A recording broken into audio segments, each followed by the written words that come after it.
This is additional class and we discuss our education.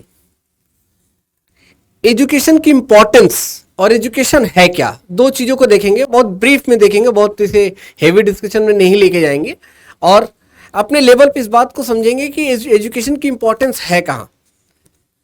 आप बताइए कि अगर एजुकेशन मिल रही है और वो अगर एजुकेशन यूजफुल नहीं हो पा रही है सोसाइटी में, या वो जो एजुकेशन है, वो जो शिक्षा है, वो आपके लाइफ के लिए सपोर्टेड नहीं हो पा रही है, तो वो एजुकेशन किस काम की।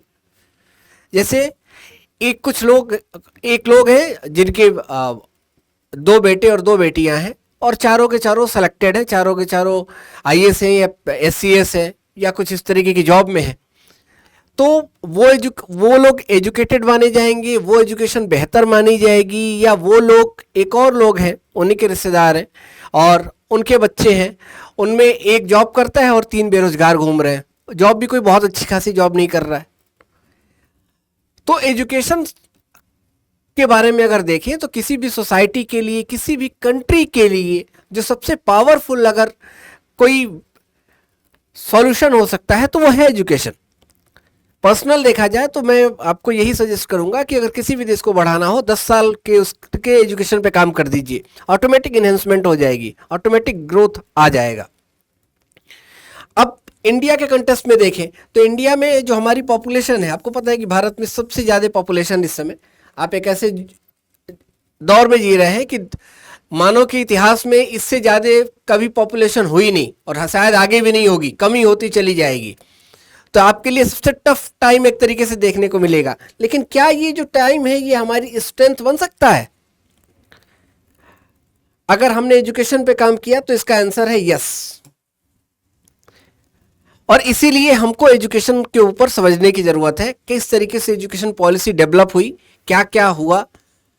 चाइल्डहुड का जो स्टेज होता है, जब आप अपने स्कूलिंग में होते हैं, तो यहाँ एक इसेंशियल क्वालिटीज़ की नीड होती है। जब आपको लर्निंग एबिलिटी आए, जब आप क्यूरियस हो, किसी चीज़ को सोचें, किसी चीज़ के बारे में जानने का प्रयास, बच्चा क्यूरियस होता है, पापा ये क्या है, चाचा ये क्या है, दुनिया की चीज़ों जो भी मिलता है तो वो पूछता है ये क्या है। तो दिस इज ए क्यूरियोसिटी। तो इसके बाद जब डिसीजन एबिलिटी आपके अंदर आ जाए, आपके अंदर ये चीज़ें डेवलप होनी शुरू हो जाए, ये कैसे आएंगी? ये एजुकेशन से आएंगी। और इसके साथ साथ आपकी इमोशन, सोशल, एजुकेशनल क्वालिटीज़ जो है वो जब बढ़ेंगे, जब साथ में बढ़ेंगे, तब हम बोल पाएंगे, तब हम समझ पाएंगे कि हाँ रियल में हम एजुकेटेड हैं। ये है बेसिक एजुकेशन का मतलब।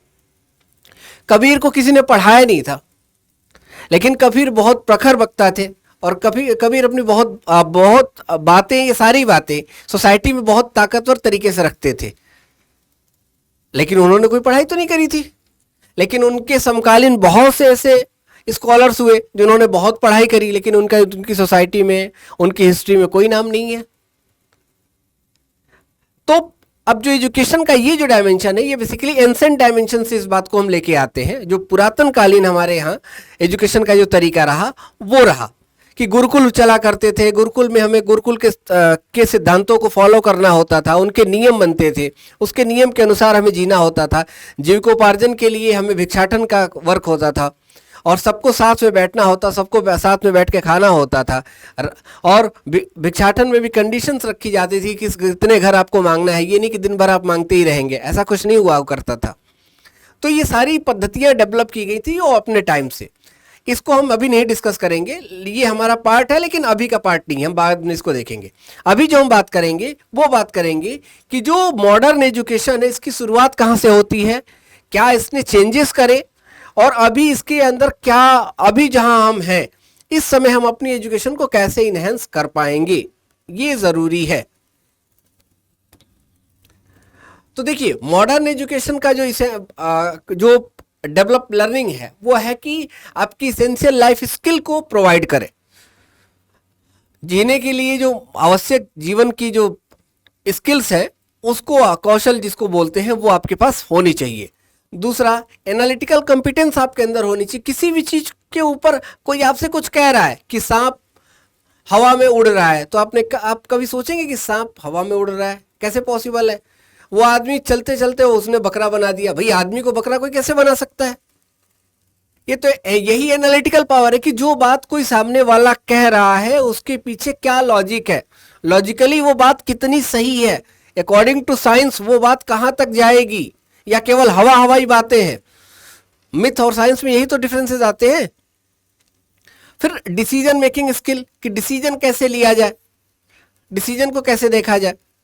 किसी भी चीज को काम करने के लिए आपको डिसीजन दे दिया गया, आपके पास 5 डेज है और 5 डेज के बाद आपका पेपर है, तो आपको यहां डिसीजन लेना होगा कि इन 5 डेज में हमें क्या करना है, कब पढ़ना है, कितना पढ़ना है, कब कौन से काम छोड़ना है। हमने प्रायोरिटी डिसाइड करी, प्राथमिकता हमने बनाई जीवन की, कि अब इन 5 दिनों में सारी दोस्ती यारी बंद, सारे काम सेकेंडरी, अब हमें केवल फोकस करना है पढ़ाई पे। अब पढ़ाई के लिए क्या हमें करना होगा, तो हमें सिलेबस देखना होगा कि भाई कौन कौन से टॉपिक हमारे एग्जाम में आएंगे, किस तरीके के क्वेश्चन पूछे जा रहे हैं, प्रीवियस ईयर पेपर में कैसे बातें पूछी गई, या क्लास नोट्स में क्या क्या इंपॉर्टेंट है। अगर वो राइटिंग का वर्क है तो हमें लिखने का होगा, एमसीक्यू अगर हमें लगाना होगा तो हम एमसीक्यू लगाएंगे। ये है आपकी क्रिटिकल थिंकिंग। किसी भी सिचुएशंस में जब आप फंसते हैं तो उसको कैसे आप डील करके निकाल लेते हैं, प्रॉब्लम आती है तो उसको कैसे उसको क्रिटिकली इवेल्युएट करते हैं, मींस आप दोनों डायमेंशन को कैसे समझ पा रहे हैं, पॉजिटिव है या निगेटिव है। अगर इसके पॉजिटिव डायमेंशंस कितने निकल पा रहे हैं, उसके निगेटिव डायमेंशंस क्या है। निगेटिव डायमेंशन से हमको सतर्क रहने की जरूरत है, हमको केयरफुल रहने की जरूरत है, और पॉजिटिव डायमेंशंस को हमको पाने की जरूरत है, उस साइड हमें बढ़ने की जरूरत है। जैसे हम जा रहे हैं और हमें किसी ने सजेस्ट किया कि इस रास्ते से मत जाओ, ये रास्ता ठीक नहीं है, तो क्रिटिकल थिंकिंग के कॉन्सेप्ट में क्या आएगा, हमारा माइंड तुरंत निगेटिव चीजों पे हमारा माइंड तुरंत अलर्ट मोड में जाता है, और ह्यूमन नेचर होता है कि निगेटिव बातें हम बहुत तेजी से ग्रैप्स कर लेते हैं। तो यहां आप क्रिटिकल थिंकिंग क्या अपनाएंगे कि भाई ठीक है, हमको अलर्ट मोड पे जाना है, क्या हमारे पास कोई दूसरा ऑप्शन है, रास्ता है जाने का? नहीं है। अगर है तो वो कितने देर में वो पहुंचेंगे हम, क्या वो भी सेफ है या नहीं है। दूसरा कि चलिए मान लीजिए दूसरा ऑप्शन नहीं है हमारे पास, तो क्या हम जिस काम के लिए जा रहे हैं वो कितना इंपॉर्टेंट है, क्या वो इतना इंपॉर्टेंट है कि आज उसके लिए हम रिस्क ले सकते हैं? नहीं है, तो फिर उसके लिए हम दूसरा ऑप्शन देखेंगे, कल करेंगे, परसों करेंगे। ये सारी चीजें इसके अंदर आती हैं। अगर हम इंपॉर्टेंस के बारे में बात करें, ये तो बात हुई कि आज मॉडर्न एजुकेशन में जो बातें चल रही हैं वो क्या, अगर हम इसके इंपॉर्टेंस के बारे में बात करें तो देखिए, इंडिविजुअल हम एक नॉर्मल जीव की तरह पैदा होते हैं और जिस तरीके से हमें एजुकेशन मिलती चली जाती है, हमारा नॉलेज बढ़ता चला जाता है, हम एक अवेयर और कॉन्फिडेंस मोड में चले जाते हैं, हम ज़्यादा सतर्क और ज़्यादा कॉन्फिडेंस हो जाते हैं। हम किसी काम को करते हैं तो हमारे अंदर जो उसको करने के लिए जितनी आत्मविश्वास की आवश्यकता है वो आ जाती है। सपोज आपके आगे लिखा हुआ है इंपॉर्टेंस, तो अगर आपको इंपॉर्टेंस के बारे में पता है तो आपके लिए इंपॉर्टेंस वर्ड कोई मायने के को लेके आप कॉन्फिडेंस रहेंगे। आप इंपॉर्टेंस के सिनोनिम्स लिख सकते हैं, इंपॉर्टेंस का हिंदी अर्थ क्या है ये बता सकते हैं। लेकिन अगर इतनी इंग्लिश नहीं आ रही है तो आपको ये परेशानी क्रिएट करेगा।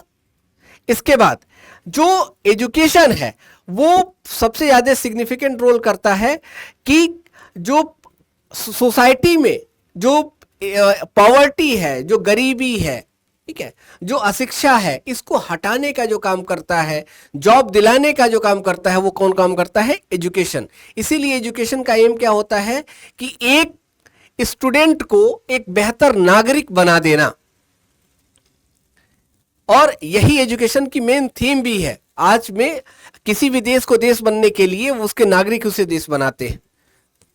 इसी चीज को हम आगे की तरफ देखेंगे कि अगर हम एजुकेशन के पॉइंट ऑफ व्यू से चीजों को देखें तो क्या क्या चीजें आती हैं। इसके आगे हम आपको वीडियो में दिखाते हैं कि अकॉर्डिंग टू इटमोलॉजी, शब्द विज्ञान के अनुसार ये जो रूट वर्ड है एजुकेशन कहां से आया, आज किस तरीके से उसका यूज किया जा रहा है। नॉलेज, स्किल और वैल्यूज, ये चीजें एजुकेशन से आपको मिलती हैं।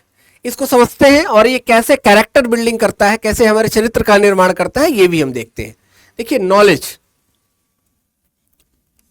नॉलेज किसी भी चीज का थ्योरेटिकल डायमेंशंस, जैसे आप ज्योग्राफी पढ़ रहे हैं तो अब आपको ये समझ में आ रहा होगा कि ज्योग्राफी में अलग अलग डायमेंशंस हैं, लोकेशन वाइज ज्योग्राफी जो होती है वो चेंज होती है।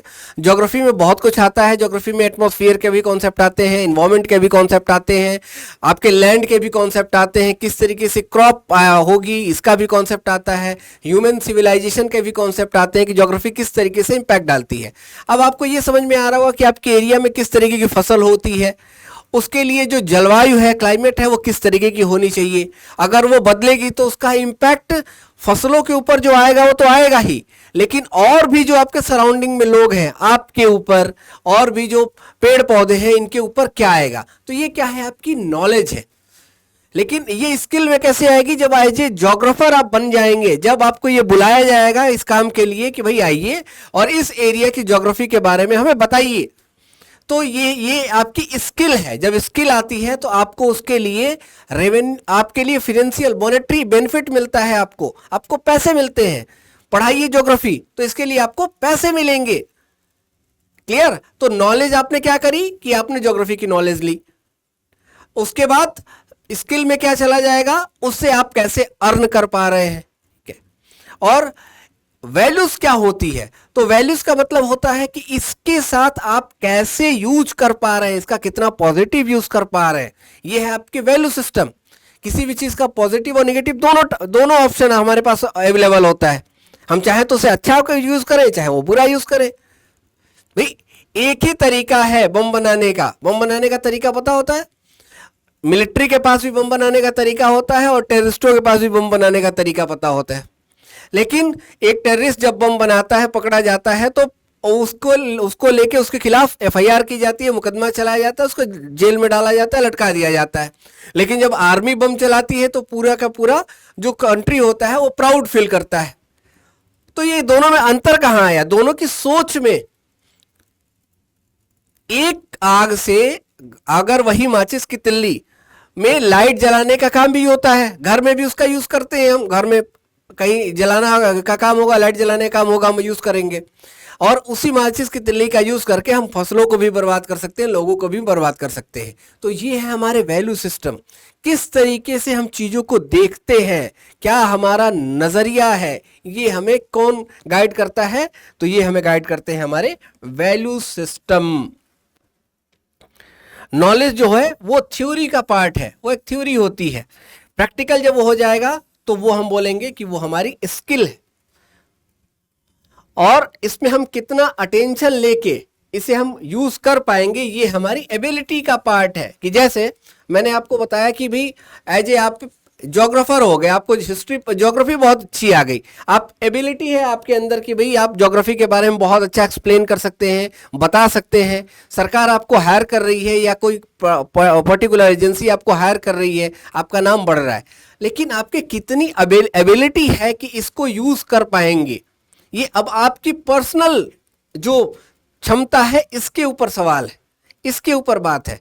2 जगह यूज कर पाएंगे, 1 जगह यूज कर पाएंगे, एक तरीके से यूज कर पाएंगे, ये सारी चीजें क्या होती हैं, आपके अंदर होती है।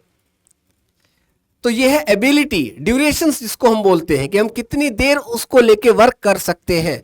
इसीलिए अगर इसके वर्ड्स को देखें तो जो नॉलेज होता है वो इंक्रीज होता है, वो बढ़ता है। ठीक है, स्किल जो है वो डेवलप होती है। क्लियर? और जो एबिलिटी होती है वो इंप्रूव होती है। तीनों में बहुत अंतर है। और जब ये तीनों मिलेंगे तो फिर आपका बनेगा, आपका ये तीनों मिल जाते हैं तो क्या बनता है, कैरेक्टर। अब ये कैरेक्टर क्या है, इसका बहुत अच्छा एग्जांपल आपके पास है। अब्दुल कलाम साहब का आप एग्जांपल दे सकते हैं, बहुत बेहतरीन एग्जांपल है। महात्मा गांधी का आप एग्जांपल उठा सकते हैं।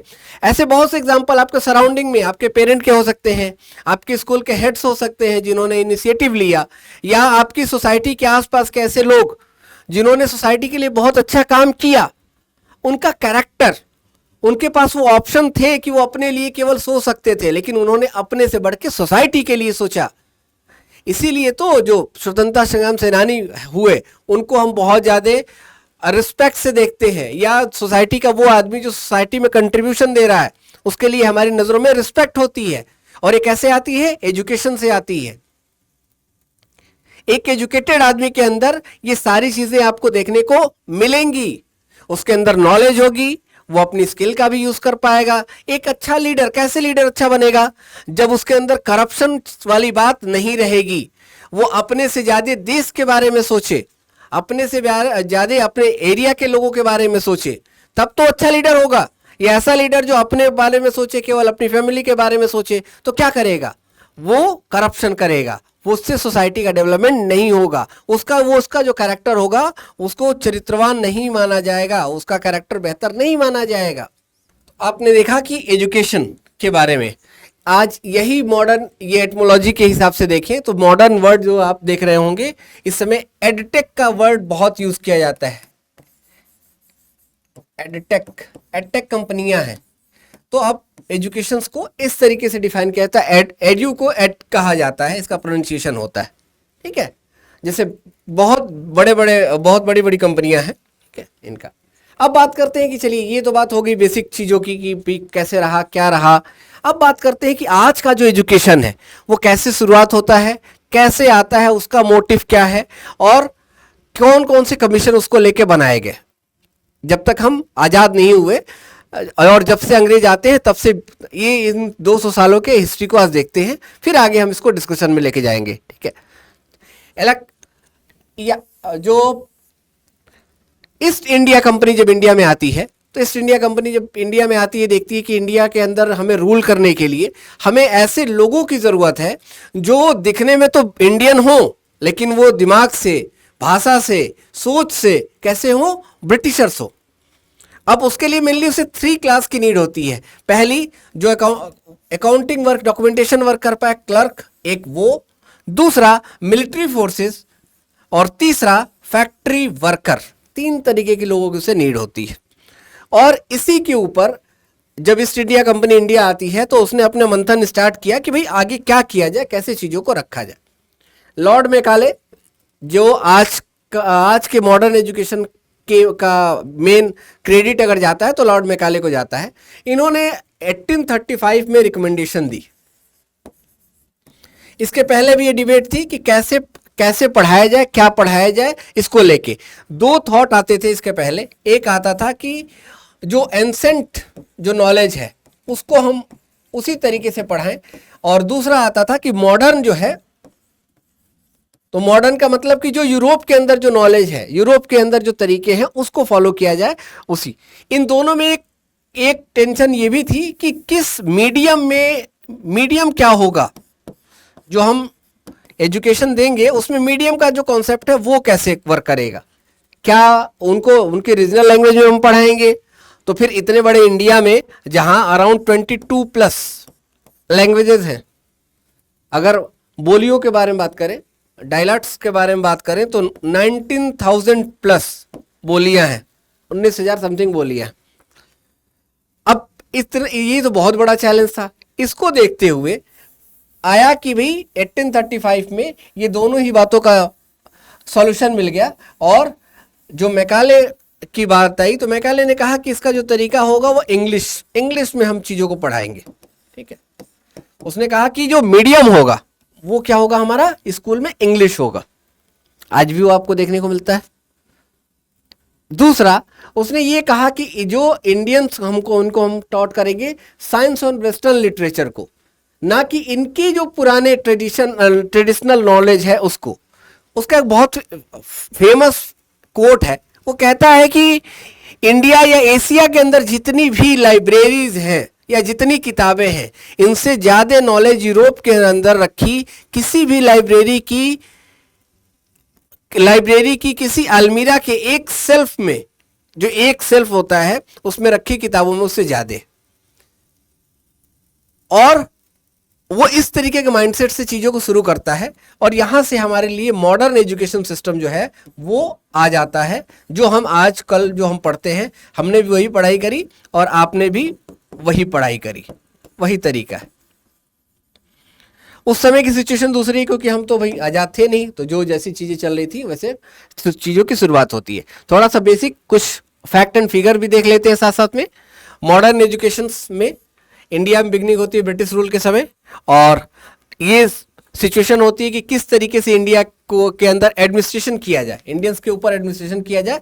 वही मैंने आपको बताया कि लैंग्वेज इशू था और कम्युनिकेशन इशू था, वो सारे चैलेंजेस यहाँ दिख रहे होते हैं। इसको देखते हुए कि इंडियन जो ब्रिटिशर्स होते हैं वो इंडिया के लोकल कस्टम को समझने के लिए, हमारे यहाँ जो लोकल तरीके होते हैं, जो हमारे परंपराएं होती हैं, इनको जानने और समझने के लिए दो तरीके के इंस्टीट्यूशन, चूंकि हिंदू और मुस्लिम मेनली ज़्यादा थे, तो सबसे पहले कलकत्ता में मदरसा एक इस्टेब्लिश किया जाता है 1781 में। 1781 में एक मदरसा बनाया जाता है और उसके बाद 1791 में संस्कृत कॉलेज बनाया जाता है। कहाँ? वाराणसी में। क्लियर? इसके बाद चार्टर एक्ट आता है 1813, जिसमें ये बात की जाती है कि हम एजुकेशन के ऊपर भी पैसा खर्चा करेंगे और इसमें कहा जाता है 1 लाख रुपीस रखे। जैसे बजट आता है ना, तो वैसे बजट आया कि 1 लाख रुपए हमें खर्चा करना है एजुकेशन में। लेकिन ये डिसाइड ही नहीं हो पा रहा था कि इसको एजुकेशन का मोड क्या होगा और किस तरीके की एजुकेशन हम प्रोवाइड करेंगे।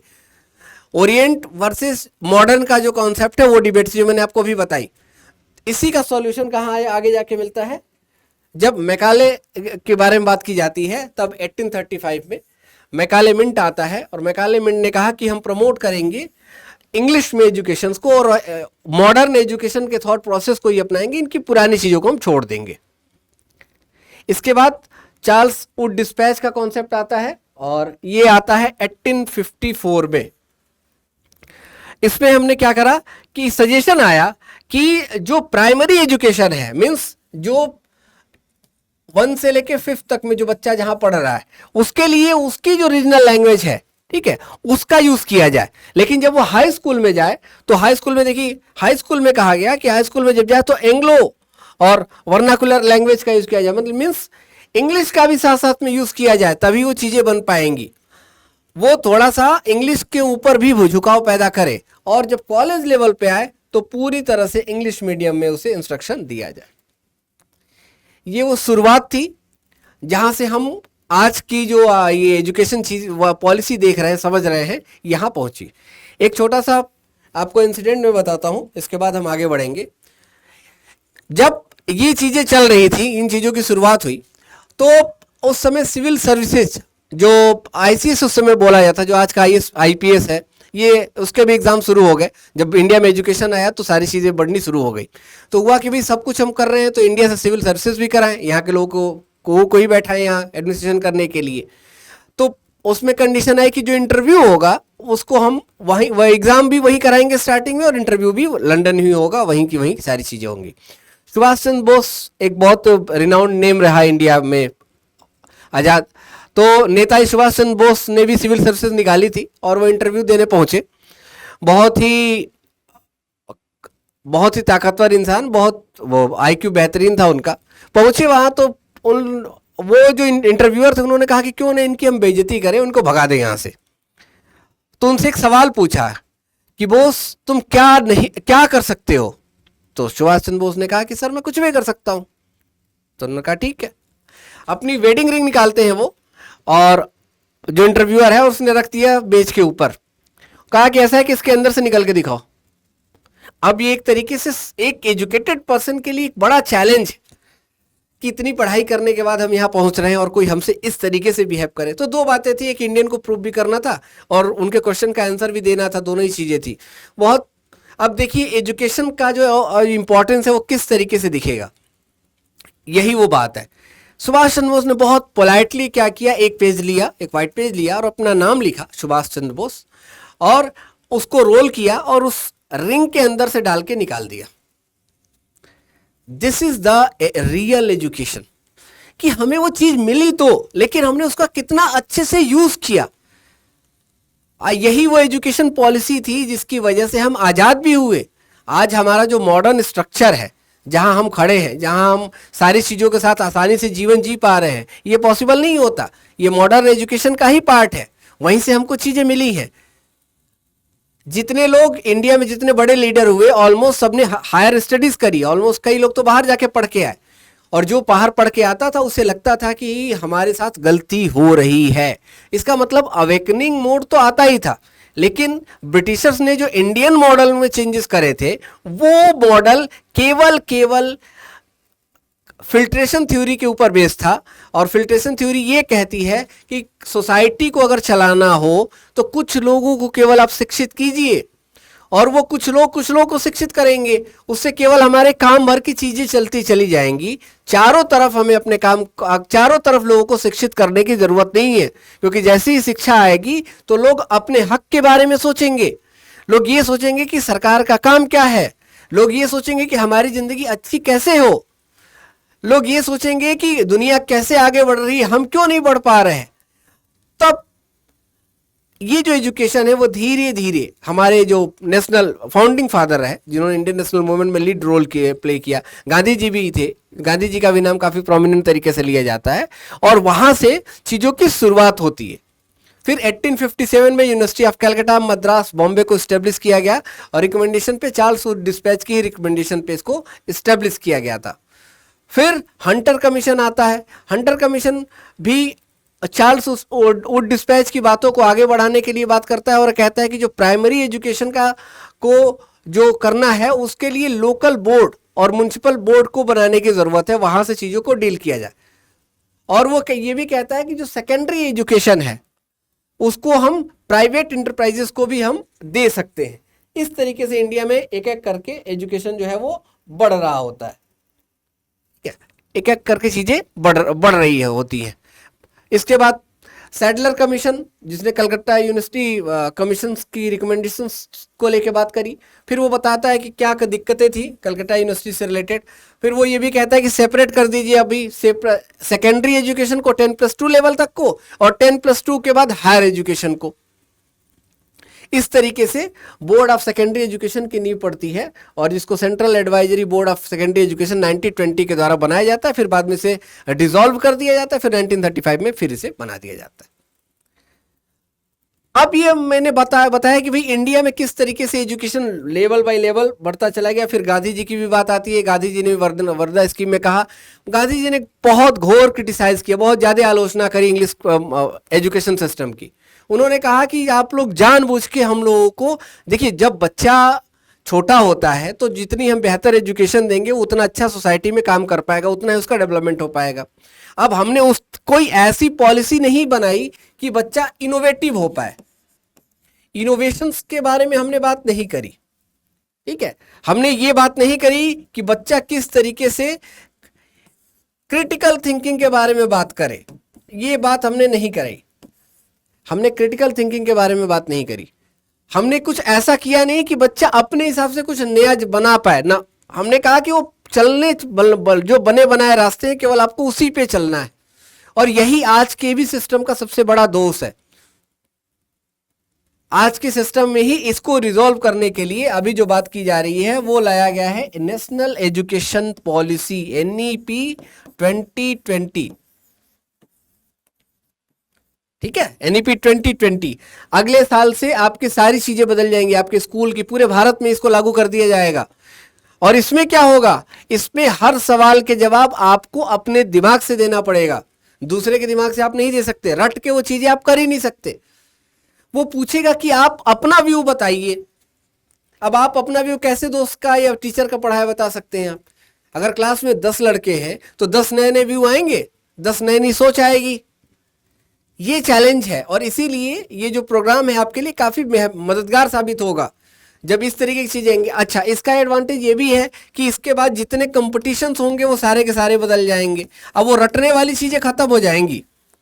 अब वो ये पूछेगा ही नहीं कि भाई कब कब कौन आया क्या, वो पूछेगा कि इसका इम्पैक्ट कैसे आ रहा है, इसमें कैसे चेंजेस कर दिए जाए। तो ये तो किसी किताब में लिखा ही नहीं है। जैसे मैं आपसे पूछूं कि हरियाणा के बारे में कोई ऐसी 5 चीज बताइए जो केवल हरियाणा में होती हो और कहीं नहीं होती हो। अब ये बताइए, इसका कोई आंसर है? गूगल पे इसका आंसर नहीं है, कोई नहीं बताएगा।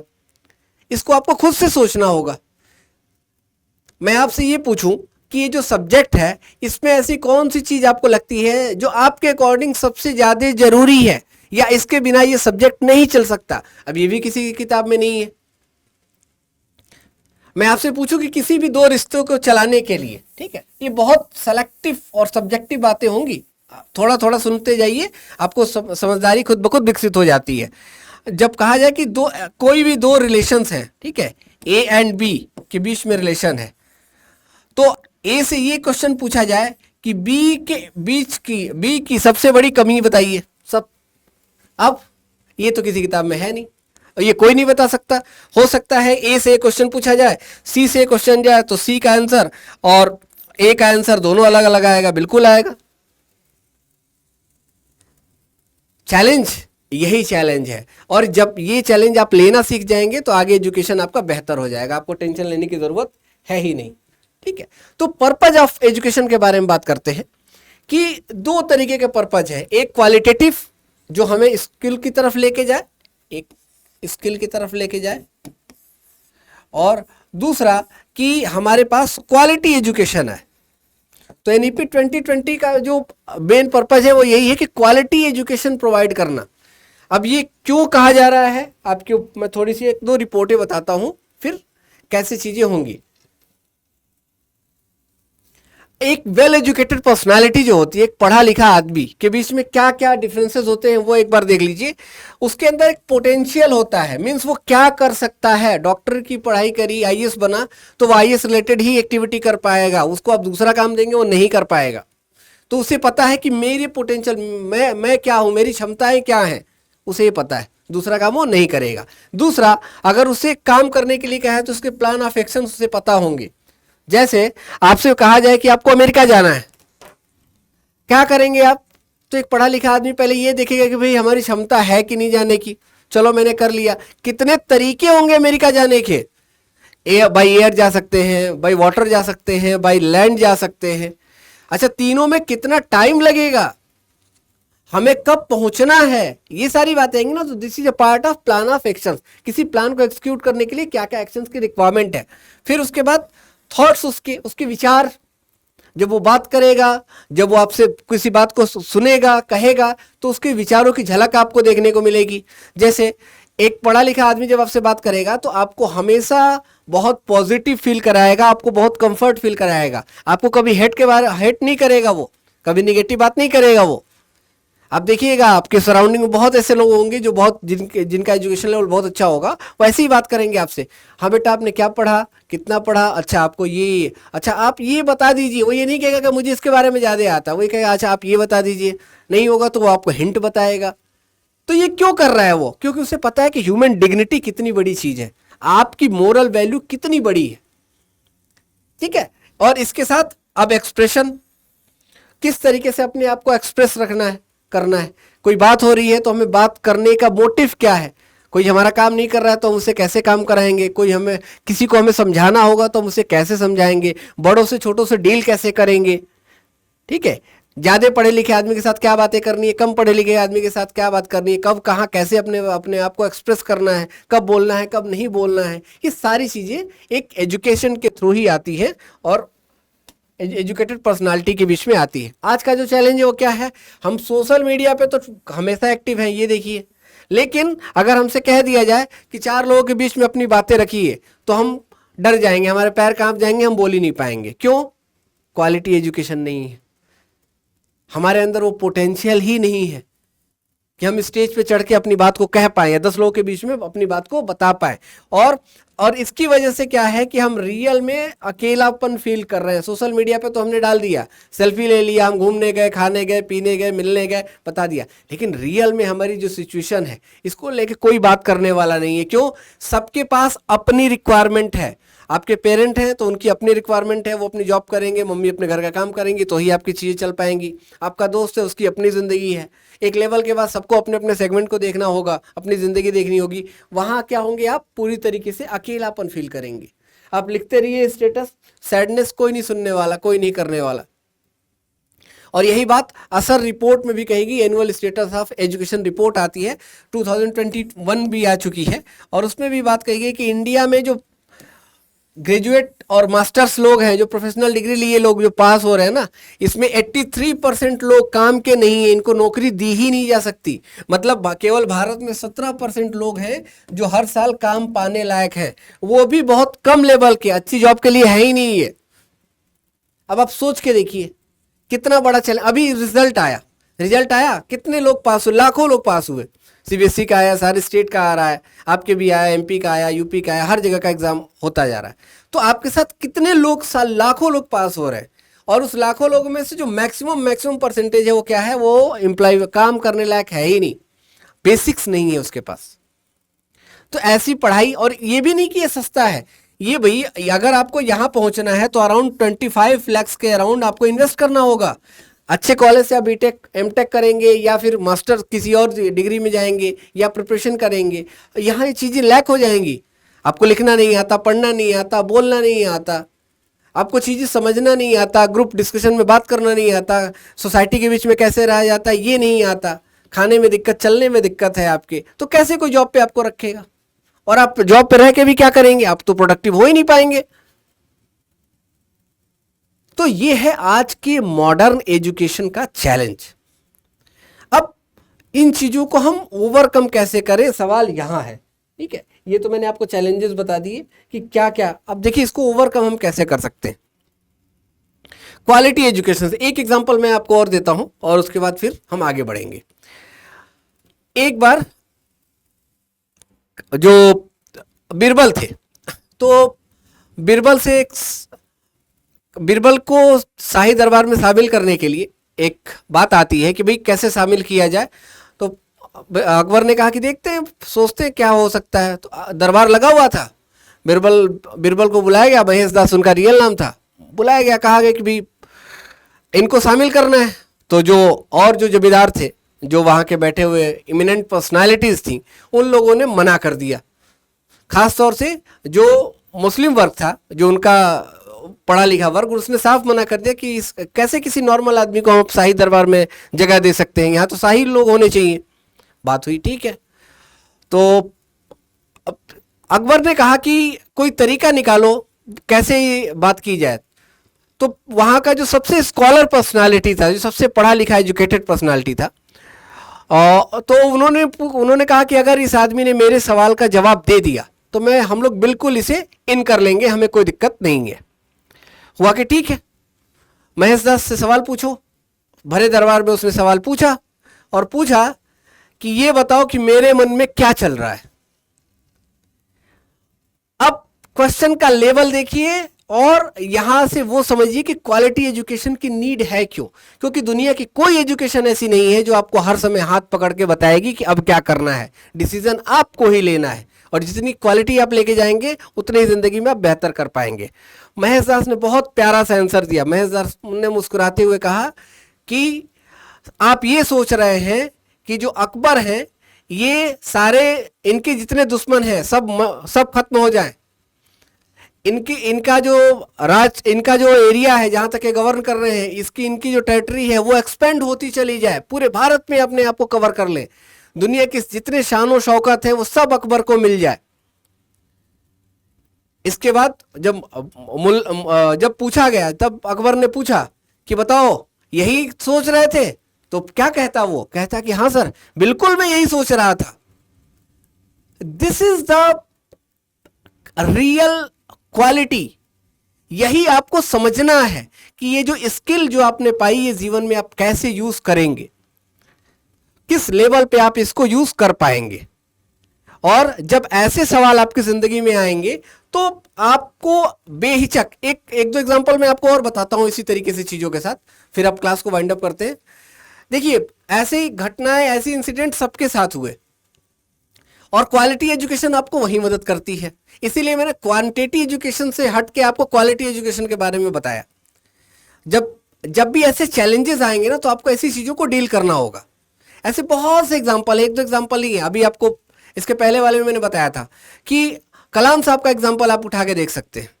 एक ऐसी पर्सनालिटी जो इतना स्ट्रगल किया। जब कलाम साहब जब मिसाइल मैन के नाम से जाने जाते हैं, तो जब वो कंटिन्यू अग्नि के ऊपर काम कर रहे थे, तो कंटिन्यू उन्हें फेलियर मिलता चला गया, फेलियर मिलता चला गया। बहुत डिप्रेशन में चले गए थे वो, क्योंकि जो टाइम के अकॉर्डिंग उन्हें बनाना था वो तो बना नहीं पाते थे, और जो सरकार का प्रेशर था वो बढ़ता ही चला जाता था, पैसा कंटिन्यू लग रहा है। एक बार वो बाहर निकले और उन्होंने देखा कि एक मोची है, मोची बहुत तल्लीनता से अपना काम कर रहा है। वो चुपचाप मोची के पास बैठ गए।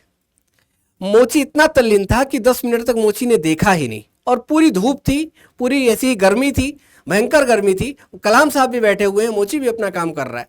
उसके बाद धीरे से वो मोची के पास आते हैं और पूछते हैं कि ये बताओ कि तुम इतनी देर से इसे सिल रहे थे, मान लो ये नहीं हो पाता तो कहा सर फिर करता मैं, और ये होगा ही होगा, क्योंकि मुझे पता है, मैं इतने मन से ये काम करता हूं कि चाहे जो भी कर लीजिए रुकेगा नहीं, इसे बनना ही है, ये जूता सिलेगा ही सिलेगा। तो जब ये डेडिकेशन कलाम साहब को देखती है, तब कलाम साहब के मन में ये भी विचार आता है कि फिर हम क्यों रुक रहे हैं। और फिर कलाम साहब जो अग्नि मिसाइल की जो टेस्टिंग का इशू आ रहा था उसको उन्होंने रिजॉल्व करा, और उसके बाद देखिए हमारे पास अग्नि मिसाइल आ गई।